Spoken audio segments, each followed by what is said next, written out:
warahmatullahi wabarakatuh. Salam sejahtera bagi kita semua. Kembali lagi bersama Ibu Herta. Bagaimana kabarnya hari ini?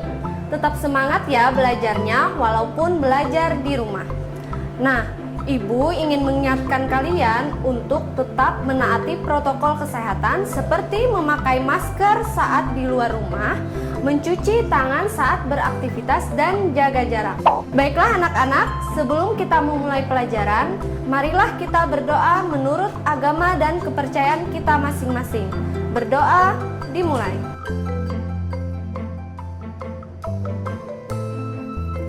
Berdoa selesai. Nah anak-anak, hari ini kita akan mempelajari tema 2, bermain di lingkunganku, subtema 3, bermain di lingkungan sekolah, pembelajaran 5. Ya, langsung saja kita ke materinya, yaitu bermain estafet bola. Perhatikan gambar di samping Ibu.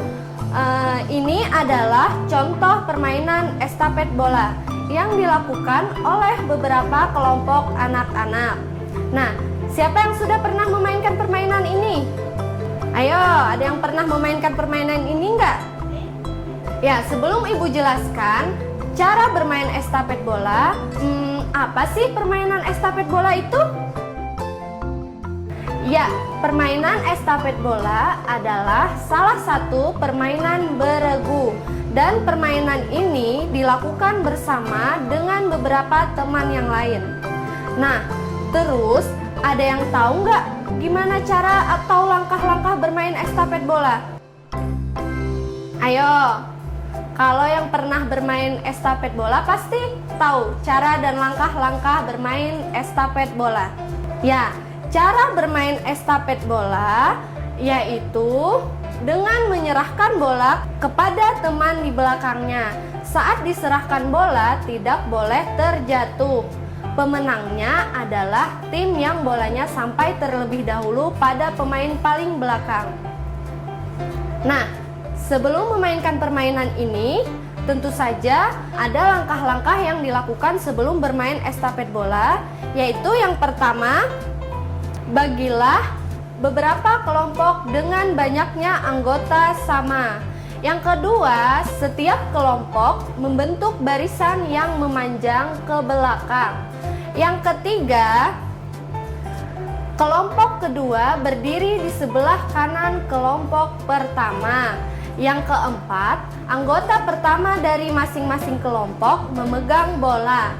Yang kelima, guru memberikan aba-aba. Dan yang keenam, anggota pertama setiap kelompok memutar badannya, kemudian menyerahkan bola kepada anggota kedua. Yang ketujuh, anggota kedua memutar badannya, kemudian menyerahkan bola kepada anggota ketiga. Hal ini harus dilakukan hingga bola diserahkan kepada anggota terakhir. Ya, Ibu ulangi sekali lagi ya, langkah-langkah bermain estafet bola. Yang pertama, bagilah beberapa kelompok dengan banyaknya anggota sama. Yang kedua, setiap kelompok membentuk barisan yang memanjang ke belakang. Yang ketiga, kelompok kedua berdiri di sebelah kanan kelompok pertama. Yang keempat, anggota pertama dari masing-masing kelompok memegang bola. Yang kelima, guru memberikan aba-aba. Yang keenam, anggota pertama setiap kelompok memutar badannya, kemudian menyerahkan bola kepada anggota kedua. Yang ketujuh, anggota kedua memutar badannya, kemudian menyerahkan bola kepada anggota ketiga.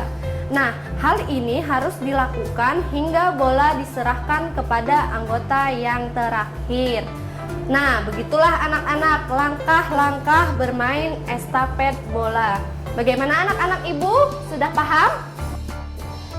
Ya, paham nggak sudah cara bermain estafet bola? Ya, jika sudah memahaminya, silahkan mempraktekkannya di rumah bersama temanmu dan mengikuti langkah-langkah permainan yang sudah Ibu jelaskan tadi. Nah, tadi kita sudah membahas tentang bermain estafet bola. Tentu saja pada saat bermain ada aturan-aturan dan tata tertib yang harus dipatuhi. Nah, aturan atau tata tertib tidak hanya ada pada permainan, tapi juga di sekolah maupun di rumah. Nah, sekarang Ibu akan membacakan teks percakapan antara Wahyu dan Andre tentang tata tertib. Andre, mengapa kamu tadi terlambat? Wah, tadi saya bangun kesiangan. Mengapa kamu bisa kesiangan? Karena semalam saya keasyikan menonton televisi hingga lebih dari jam 9 malam. Wah, menonton televisi kan ada batasnya. Iya, saya juga menyesal. Saya jadi dimarahi oleh Pak Guru. Ya sudah, yang penting kamu tidak mengulanginya lagi. Iya, Wahyu. Nah, kita ulangi sekali lagi ya teksnya. Andre, mengapa kamu tadi terlambat? Wah, tadi saya bangun kesiangan. Mengapa kamu bisa kesiangan? Karena semalam saya keasyikan menonton televisi hingga lebih dari jam 9 malam. Wah, menonton televisi kan ada batasnya. Iya, saya juga menyesal. Tadi jadi dimarahi oleh Pak Guru. Ya sudah, yang penting kamu tidak mengulanginya lagi. Iya, Wahyu. Nah, jadi berdasarkan teks di atas, terdapat beberapa pelanggaran aturan yang dilakukan oleh Andre. Andre terlambat masuk ke sekolah, artinya ia melanggar aturan sekolah untuk datang ke sekolah sebelum bel berbunyi. Selain itu, Andre juga tidurnya terlalu malam, artinya dia juga melanggar aturan di rumahnya untuk tidur sebelum jam 9 malam. Ya, sekarang Ibu akan memberikan tugas kepada kalian untuk kalian kerjakan di rumah. Yang pertama, apakah Andre menunjukkan perilaku taat terhadap tata tertib? Yang kedua, sebutkan beberapa contoh melanggar aturan, baik itu aturan di rumah maupun aturan di sekolah. Yang ketiga, sebutkan beberapa contoh perilaku taat terhadap tata tertib di sekolah. Yang keempat, apa tujuan adanya tata tertib di sekolah? Ya, Ibu ulangi sekali lagi ya tugas yang Ibu berikan ini. Yang pertama, apakah Andre menunjukkan perilaku taat terhadap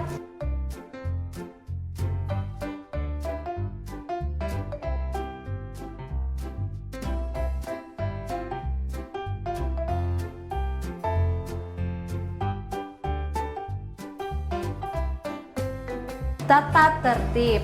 Yang kedua, sebutkan beberapa contoh melanggar aturan, baik aturan di rumah maupun di sekolah.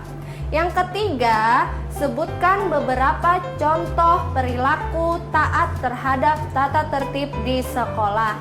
Yang keempat, apa tujuan adanya tata tertib di sekolah? Ya, sekarang kita lanjutkan ke materi berikutnya, yaitu mengidentifikasi bentuk benda. Nah, sebelum melanjutkan pada materi ini, Ibu ingin mengajak kalian sedikit mengingat kembali pembelajaran sebelumnya yang berkaitan dengan bentuk benda. Nah, kan kita pernah mempelajari tentang ciri-ciri dan wujud benda. Jadi, masih ingat nggak wujud benda itu ada berapa? Ya, wujud benda itu ada 3, yaitu benda padat, benda cair, dan benda gas. Terus contoh benda padat itu seperti apa sih? Masih ingat nggak? Ya, contohnya seperti gelas, lilin, balon, wajan, batu, dan masih banyak lagi yang lainnya. Kenapa itu dikatakan benda padat? Karena benda tersebut memiliki bentuk dan ukuran yang tetap meskipun dipindah ke tempat yang lain. Terus, ada yang masih ingat nggak contoh benda cair itu apa? Ayo, jawab. Ada yang masih ingat nggak? Iya, air. Air, minyak, sirup, solar, cat, dan masih banyak lagi yang lainnya. Kenapa dikatakan benda cair karena tidak memiliki ukuran dan bentuk yang tetap. Terus contoh benda gas. Ada yang masih ingat contoh benda gas itu apa-apa saja? Ya, asap, seperti awan, seperti gas, seperti udara, seperti oksigen, dan masih banyak lagi yang lainnya. Kenapa dikatakan benda gas? Karena itu adalah suatu zat yang tidak memiliki bentuk dan tidak terlihat. Ya, oke, kita lanjutkan ke materi yang berikutnya ya. Mengidentifikasi bentuk benda. Jadi, di sekitar kita memiliki benda-benda yang beragam bentuk. Ada yang berbentuk persegi, ada yang berbentuk lingkaran, ada yang berbentuk segitiga, dan ada yang berbentuknya tidak beraturan.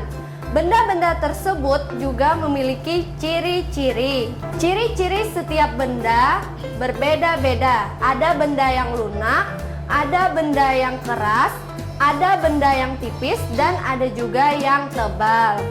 Jadi, lihatlah pada tabel di samping ini adalah contoh mengidentifikasi bentuk benda.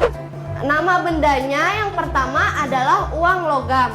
Uang logam ciri-cirinya bersifat keras, terdapat gambar, terdapat tulisan bilangan tertentu, terus bentuknya lingkaran.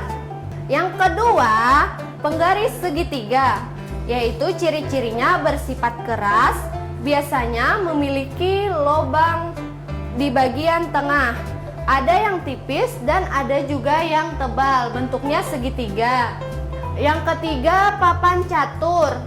Ciri-cirinya bersifat keras, memiliki motif berselang-seling, biasanya terbuat dari bahan yang tebal dan bentuknya persegi. Terus yang keempat, pintu. Pintu ciri-cirinya bersifat keras, terbuat dari bahan yang tebal. Biasanya terdapat motif tertentu dan bentuknya persegi panjang.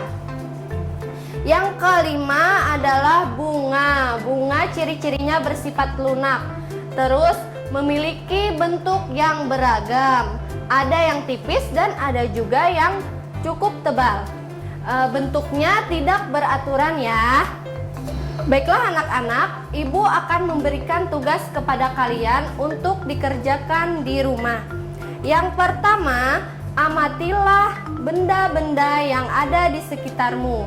Yang kedua, buatlah tabel seperti pada materi pembelajaran di atas pada kertas folio. Yang ketiga, gambarlah benda-benda yang telah kamu amati. Yang keempat, tulislah nama benda tersebut, ciri-ciri dan bentuknya. Yang kelima, kumpulkan hasilnya kepada gurumu. Nah, tadi yang nomor 2, buat tabel seperti yang ini, seperti pada gambar di samping ini ya.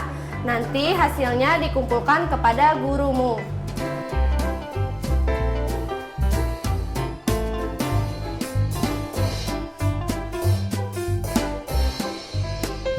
Baiklah anak-anak, setelah pembelajaran tadi, mari kita simpulkan apa yang sudah ibu sampaikan tadi.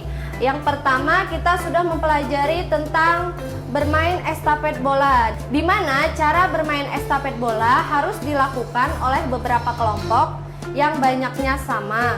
Bola diserahkan kepada teman di belakangnya, dan saat bola diserahkan tidak boleh terjatuh ke tanah. Dan pemenangnya adalah yang bolanya terlebih dahulu sampai kepada pemain paling belakang. Setelah itu kita tadi juga mempelajari tentang tata tertib. Nah, di mana tata tertib tersebut harus ditaati dan tidak boleh dilanggar. Tata tertib itu diberlakukan agar kita disiplin. Terus kita juga tadi mempelajari tentang mengidentifikasi bentuk benda, yaitu bagaimana kita melihat beragam bentuk benda-benda dan ciri-ciri setiap benda di sekitar kita yang berbeda-beda. Ya baiklah anak-anak, mari kita akhiri pertemuan ini dengan bersama-sama mengucap Alhamdulillah dan berdoa menurut kepercayaan masing-masing. Berdoa dimulai. berdoa, selesai. Ya, kita akan bertemu pada video pembelajaran selanjutnya ya. Demikian yang Ibu sampaikan. Terima kasih telah menonton video ini. Semoga bermanfaat dan jangan lupa untuk terus belajar. Dan ingat ya, tetap jaga protokol kesehatan. Wassalamualaikum warahmatullahi wabarakatuh. Dadah!